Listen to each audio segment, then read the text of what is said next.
Alhamdulillah, puja dan puji syukur kita panjatkan kepada Allah Subhanahu wa taala karena kita masih diberikan nikmat sehat dan yang terutama adalah nikmat Islam ya. Alhamdulillah. Nah, pada hari ini saya kedatangan seorang seorang mualaf nih ya, mualaf. Masih disebut mualaf boleh lah karena masih baru ya. Baru kira-kira belum ada setahun ya. Ini namanya Ko Darmadi Tan ya. Assalamualaikum Kok. Waalaikumsalam. Waalaikumsalam. Mukanya Cina banget ya. Ini juga Tan juga namanya katanya C-nya ya. Berarti kita sama-sama setan loh ya. Alhamdulillah Ko Darmadi ini sudah muslim bersahadat 25 Desember tahun 2022. Itu pilih tanggal ya? Iya. 25 Desember. Iya. Udah kalau mau ngelahirin sesar aja pilih tanggal ya. Sengaja emang cari tanggalnya 25 Desember. Iya, memang kebetulan waktu itu berdekatan dengan tanggal 25. Oh, berdekatan. Terus jadi memang sengaja milih tanggal 25 Desember sadat. Oh, aduh. Sadat di mana tuh? Kok? Di Pondok ini ya. Al-Saqafah. Oh, Pondok Pesantren Luhur Al-Saqafah. Iya, Pondok Pesantren punya Profesor G. Said Akil Sirot. Oh, ya gitu ya. Ini ya. Ini surat keterangan memeluk agama Islam. 25 Desember 2022 ya. Hah? Oh ini. Ya. Nah. Ini apa namanya? Loh, kelahiran Tanjung Enim. Iya. Asli Tanjung Enim. Lahirnya di Tanjung Enim. Oh, gitu. Saya sering lewat Tanjung Enim. Oh iya. Kalau lagi jalan ke Sumatera Selatan. Lubuk Linggau. Iya. Oke. Nah, alhamdulillah berarti Ko Darmadi sudah menjadi seorang Islam, ya, menjadi muslim. Dulunya Kristen ya, di sini tulisannya Kristen ya. Kristen apa? Protestan. Gerejanya apa? Abalok. Oh, di mana tuh gerejanya?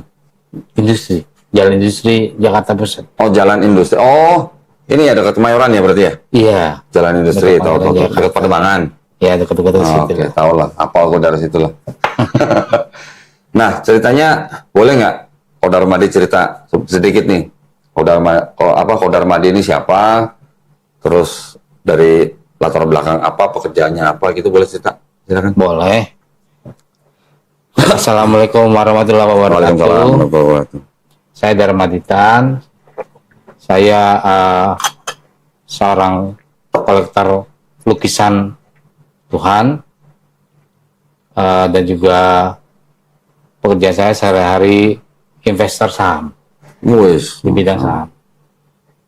Sorry sebentar kok. Ini lukisan Tuhan ini maksudnya ini? Iya. Nih ya. Ini batu-batu ini. Ini batu-batu apa nih kok? Jadi lukisan Tuhan itu adalah gambar yang terbentuk baik di dalam batu maupun di permukaan batu yang secara alami dari alam tanpa dibikin sama manusia. Iya. Yang dibuktikan dengan hasil memo atau sertifikat dari laboratorium gemologi. Oh, oke. Jadi ini ada sertifikatnya nih ya? Ada sertifikatnya. Oke, ini artinya benar-benar batu asli. Iya. Bukan buatan. Bukan buatan. Cuman diolah, dipoles. Iya, dipoles, gitu ya. dia. Dan bersertifikat gitu ya? Dan bersertifikat. Ko Darmadi ini ngoleksi batu ini untuk dijual atau untuk pribadi? Ada yang untuk pribadi dan ada yang juga untuk dijual. Oh, oke. Ya, lanjut kok. Iya. Nah, awal mula saya memeluk agama Islam, masuk jadi mualaf. Saya mendapatkan batu yang gambar orang lagi sholat. Hah? Ada gambarnya orang lagi sholat? Iya. Terus orang sholat itu gambarnya di dalam batu. Di dalam batu. Nah, batunya ini nih. Terlihat seperti orang sedang sholat gitu ya? Seperti orang sholat. Ya. Lagi sholat. Kelihatan. Memang orang lagi sholat. Dia Kelihatan. lagi pakai peci. Ada peci itu. Iya, ada besinya. Iya, Gambarnya di dalam batu itu. Iya. Masya Allah. Terus? Nah, kemudian saya juga sering terbangun di pagi hari jam 3, jam 2, dan nggak bisa tidur lagi setelahnya. Terus? Dan sering mendengar suara azan kayak ayolah sholat, oke. ayolah sholat. Oke. Hayal sholat ya. Iya, saya Terus? pikir, saya disuruh sholat nih gitu kan. Loh, itu kan azan buat orang Islam. Iya, Kok mau ikut tonton sholat? saya dengarnya begitu. Saya dengar Oh gitu. Nah, tapi sebelumnya begitu nggak? sebelumnya enggak. Maksudnya tuh sebelum dapat ini batu atau gimana itu begitu nggak? Oh enggak, biasa aja, normal.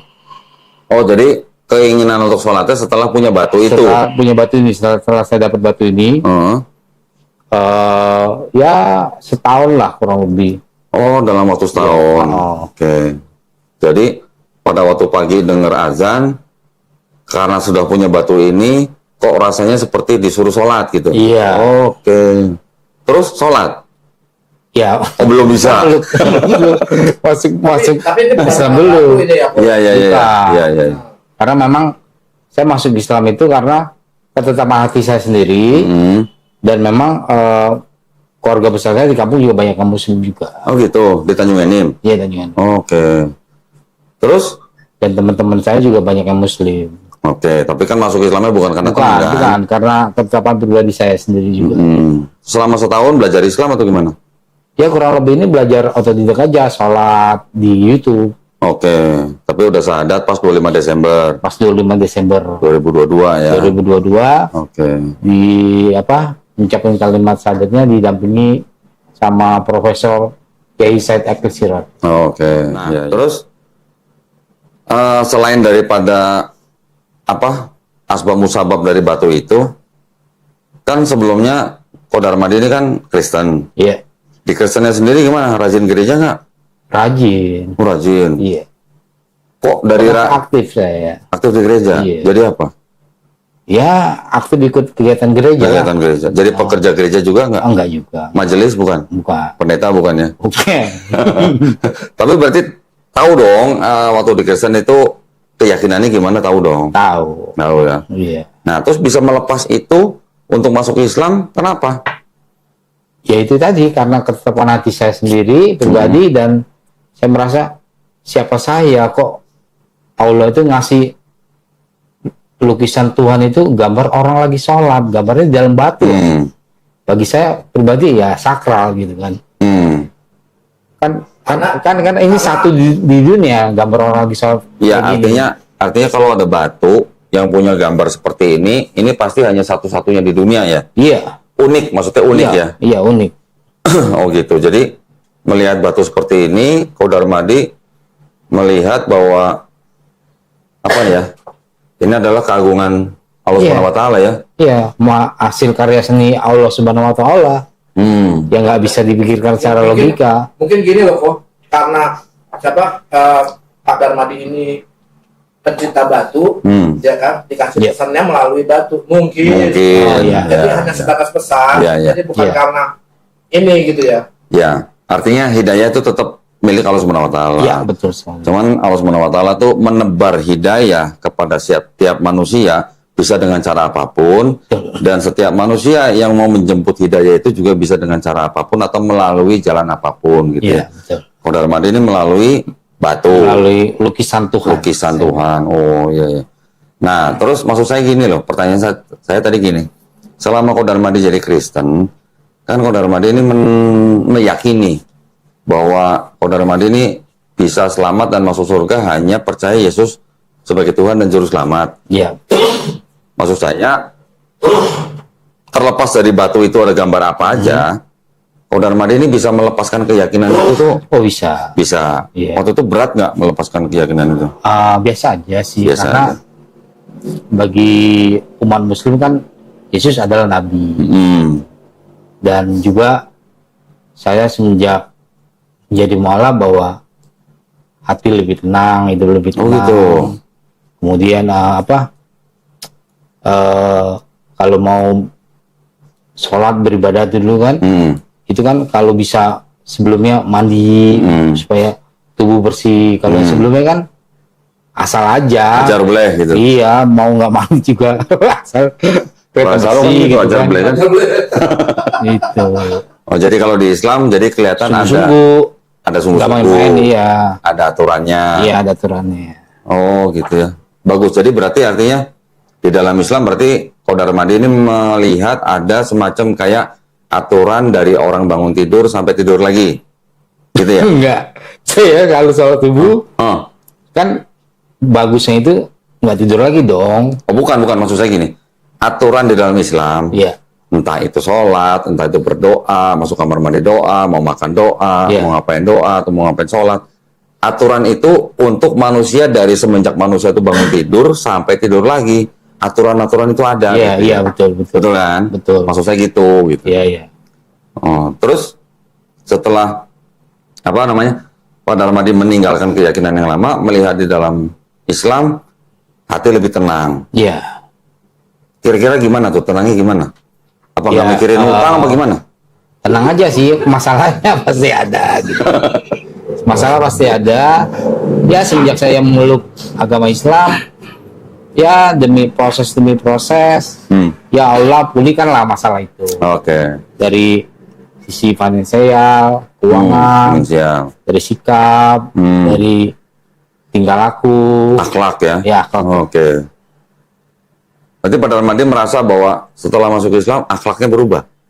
Iya, Berubah. Lebih baik. Iya, Merasakannya. iya. Lu ngerasain nggak lo? Gue ngerasain juga.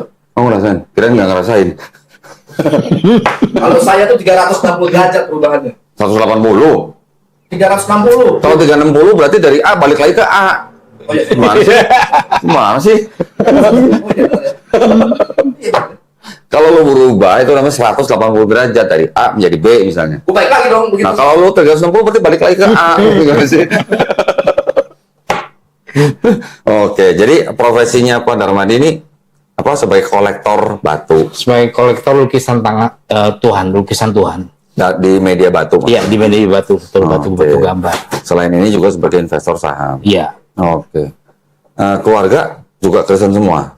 keluarga Kristen semua. Sekarang masih sama istri atau sudah? Oh, udah enggak. Oh sudah enggak? Berpisah. Iya, udah pisah.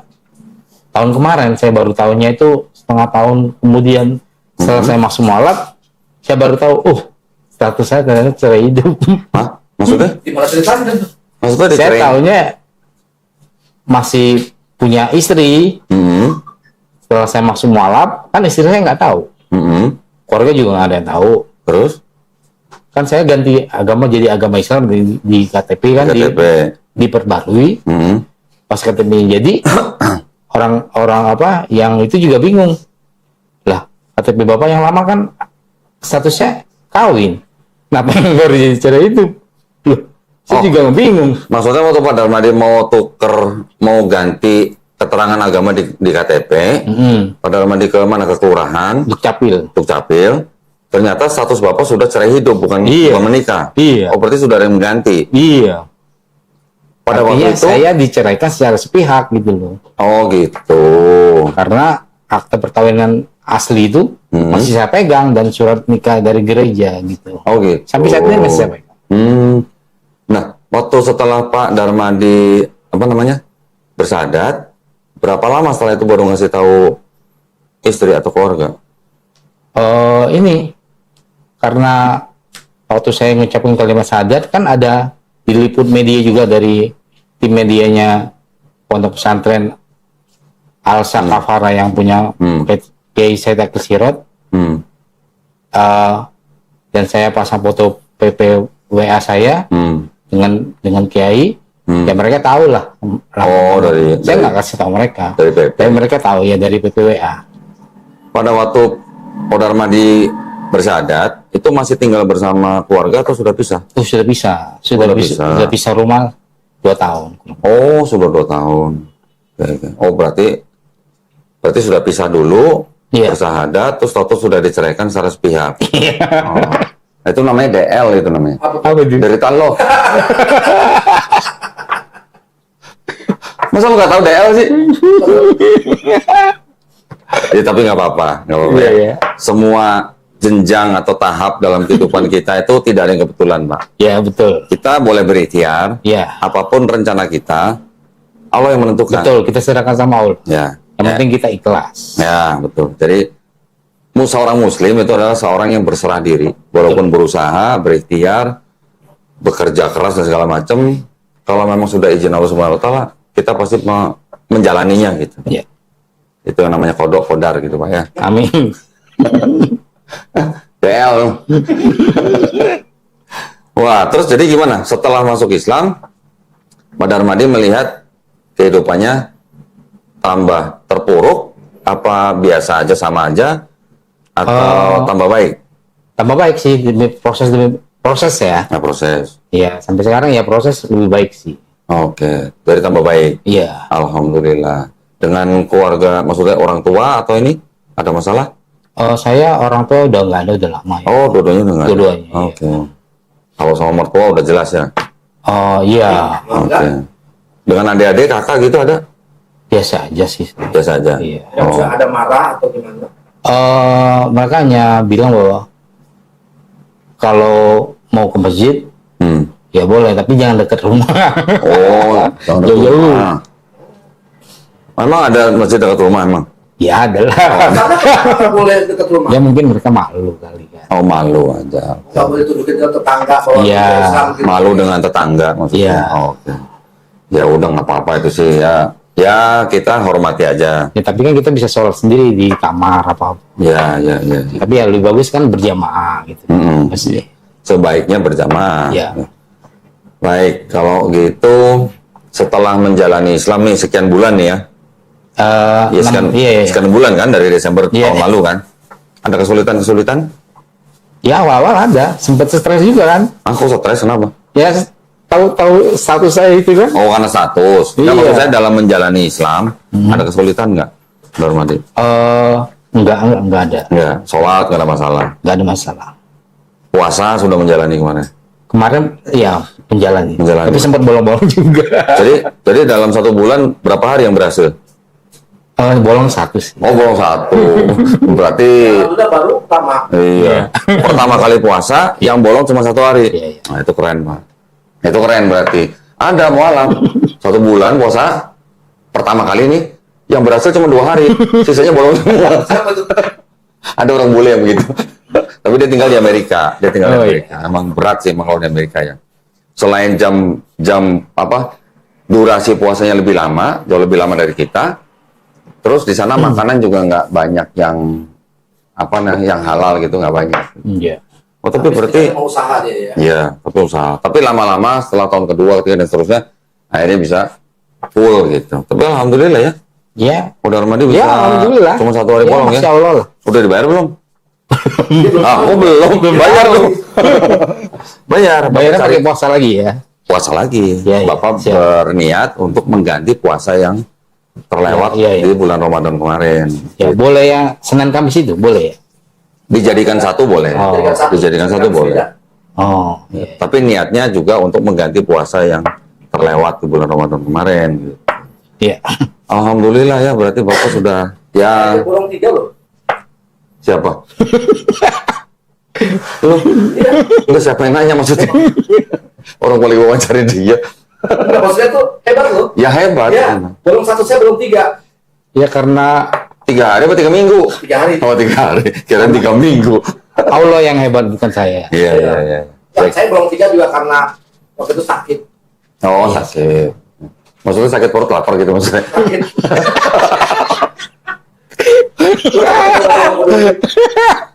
Loh, ini kan macam-macam ya. Bener-bener. Iya. Jangan nangis gitu dulu, jangan nangis. Santai aja, santai.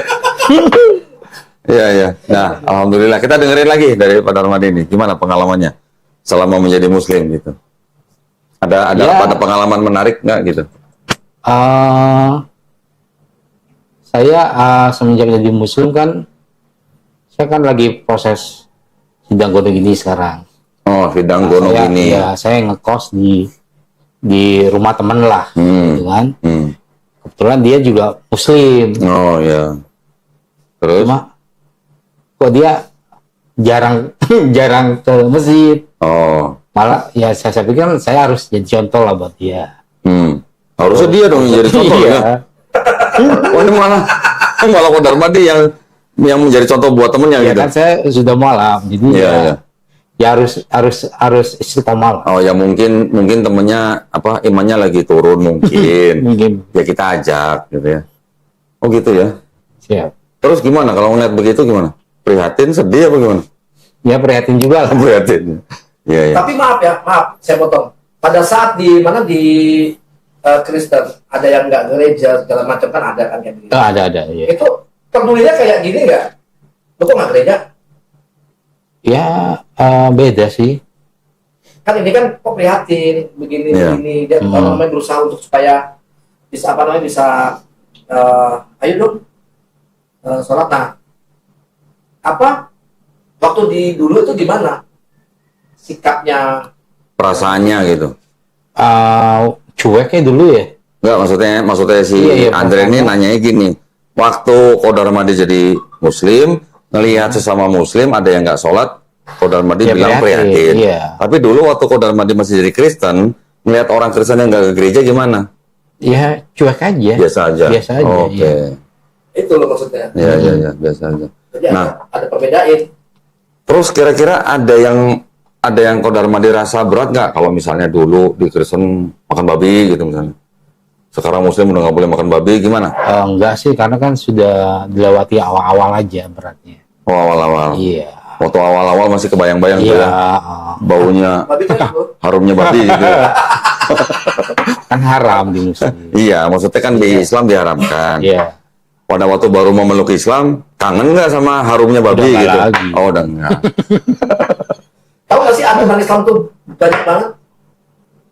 Ya taunya babi itu haram. Tidak, maksudnya tuh aturan Islam sholatnya sampai 5 kali kan Oh tahu, sholat ya mesti 5 waktu. Iya kan kalau dulu kan nggak perlu Iya. kan. Kalau Jumat itu kan mesti Jumatan. Sebenarnya kalau mau dibilang, ini menurut orang Kristen juga, bahwa di dalam Kristen itu mereka boleh berdoa sepanjang waktu, mereka selama nggak tidur gitu. Kan nggak? Ya mereka melakukannya maksudnya bukan dengan ritual gitu. Bukan dengan gerakan-gerakan tertentu, tapi kapan aja mereka berdoa. Iya. Kita umat Islam juga bisa begitu, Pak. Kapan aja kita mau berdoa juga boleh. Iya boleh. Tapi nggak ada berdoa haram. pribadi, Iya. bukan melakukan sholat. Tapi sungguh-sungguh. Ya, Iya, tapi saya Kalau- tanya itu ritualnya. nggak ada. Kalau ritual kan mereka biasanya ada di gereja. Nah ini kan aku tanya sama Iya. Ada Madi, ini kan repot nih. Iya. Menurut Pak Darmadi repot nggak sholat 5 waktu? Ya awal-awal repot, tapi sekarang Awal-awal. udah terbiasa ya. Hmm. Jadi udah habit. Sekarang gimana jadinya? Ya udah terbiasa, Udah udah habit enteng? aja, udah enteng aja. Oh, enteng. Alhamdulillah ya berarti ya. Ya alhamdulillah. Padahal kan sebenarnya kan gini, orang sholat itu kan cuma sebentar ya. Ya sebentar paling di masjid 10 menit lah ya. Bukan, maksud saya gini Pak, orang sholat kan cuma sebentar, cuma selama hidup doang. Oh iya. Kita udah mati juga nggak sholat gitu Oh kan. iya. Gitu Andre. Kalau kayak mau nangis gitu sih. Gua tuh pegel kalau ngomong sama pemerintah bukan. Makan gua pegel. Loh, gue salah apa bener? Benar, benar. Oh, bener ya, bener. Kalau bener. Ya artinya kita selama hidup doang sholatnya. Ya betul. Kita udah mati juga nggak sholat lagi kan. Iya lah. Tapi bekal Nggak buat bisa gerak. bekal kita nanti untuk di akhirat kan Untuk di sholat. akhirat, iya, Nah, betul. Itu maksudnya. Bukan cuma 5 menit, 10 menit. Ya, terus selain itu, misalnya nggak boleh makan babi, masalah sholat, puasa tadi, bolong cuma sehari, keren. Ada lagi Pak yang pengalaman Bapak gitu? Saya rasa udah cukup sih, nggak ada Nggak ada. lagi. Oh, berarti sekarang jomblo nih ya? Oh iya. Guys. Kenalin. Maksudnya? Iya aja tuh ya. Oh iya. Iyanya kayak Iya, orang, maksudnya? iya promosi gitu ya. Berarti sekarang lagi nyari Pak? Ya kalau atas izin Allah ya. Oh iya, oh keren jauhnya. Setidaknya dia mualaf bukan gara-gara perempuan. Ya, Bukan. betul. Itu aja. Karena ketetapan hati saya. Betul. Udah ada calon belum Pak? Belum ada. Mau dicariin Pak? Ya boleh. Insya Allah Pak ya, Insya Allah. nanti ya. Nah, kan gini, ini sih kita ngomong mungkin agak melebar dikit. Di Indonesia memang ya mayoritas adalah Islam, Muslim, ya ya. kan. Tetapi kan banyak daripada kalangan Tionghoa itu kan banyak nih. Ini saya bilang banyak nggak semua ya, tapi Iya. banyak yang mempunyai pandangan yang sedikit agak miring mengenai agama Islam. Pasti pernah dengar ya, Iya. keluarga-keluarga lah. Ada yang bilang, oh Islam tuh agamanya pribumi gitu. Mm-mm. Ada lagi yang bilang Islam tuh agamanya orang miskin gitu. Islam tuh agamanya koruptor. Islam tuh agamanya orang yang banyak masuk penjara gitu. Pernah dengar begitu? Enggak juga sih, karena Enggak juga. saya dari kecil sampai SMP itu di kampung bergaul sama teman-teman saya Muslim semua. Kita berbaur kalau di Oke, kalau di ya. Sumatera itu. Ya, berarti sama sama saya. Nggak ada ras apa enggak. Berarti sama sama saya. Tetapi ada Pak, kelompok-kelompok yang seperti itu ada. Iya. Ya maksudnya nggak semua, tapi Iya. ada kelompok-kelompok Tionghoa yang masih punya pemikiran seperti itu. Nah, kita yang sudah menjadi Islam, kita yang harus menjelaskan kepada orang-orang seperti itu. Iya. Bahwa Islam itu tidak seperti itu. Gitu. Iya. Ya, bahwa Islam itu bukan agamanya orang miskin, bukan agamanya Oh iya, koruptor, agama semua orang. bukan agamanya yang masuk penjara. Karena Iya. kalau memandang agama hanya dari orang-orang yang melakukan kriminal, itu artinya pandangan dia masih sempit, Pak. Iya. Coba lihat di, Dangkal. nah, pikiran. coba lihat di negara lain misalnya, di Filipina misalnya, yang banyak yang kami di pinggir jalan itu orang Katolik atau orang Islam gitu. Katolik lah. Atau misalnya di Meksiko lah, yang banyak jadi apa namanya gembong narkoba di sana orang apa? Kristen. Katolik juga, Iya. gitu ya, Brasil atau gitu. Jadi kita nggak boleh menyamaratakan, Betul. gitu ya. Ada lagi Pak, cerita Pak, silakan Pak. Pengalaman dalam Islam misalnya. Pengalaman dalam misalnya saya rasa cukup ya.